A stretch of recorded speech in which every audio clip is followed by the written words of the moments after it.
ये मनाजिर मुल्क के मौजूदा वजीर आज़म राजा परवेज अशरफ की इस्लामाबाद के सेक्टर F84 की निजी रिहाइशगाह की हैं, जिसके मकीन के वजीर आज़म बनते ही गोया किस्मत खुल गई।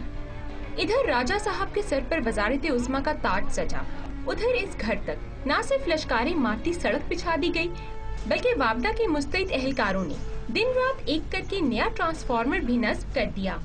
और अब कहीं बिजली हो या ना हो, इस इलाके की बिजली कहीं नहीं जाती। 3-4 घंटे जाते थे वक्फे से, लेकिन अब नहीं जा रही। वापडा के एहलकारों की फुर्तियों के बायस बिजली तो आ गई, लेकिन इनकी खुदाई की बेहतियाती ने टेलीफोन की लाइनें मुनक़ता कर दी। वापडा वालों ने कोई नई लाइन डाली है इधर, कोई वज़ीर आज़म साहब के लिए कोई ट्रांसफार्मर वगैरह लगवाया? बिजली मुल्क में वापस लाने के दावेदार वज़ीर आज़म राजा परवेज अशरफ का घर तो रोशन हो गया, मगर आवाम के घरों के अंधेरे दूर न हो सके।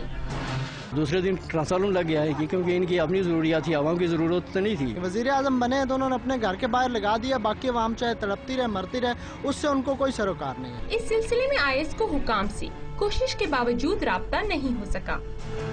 अवाम का कहने के शायद यही वजह है कि हुक्मरानों को इनकी तकलीफ का एहसास नहीं। कैमरामैन नदीम खान के साथ अनीसा इलियास, डॉन न्यूज़, इस्लामाबाद।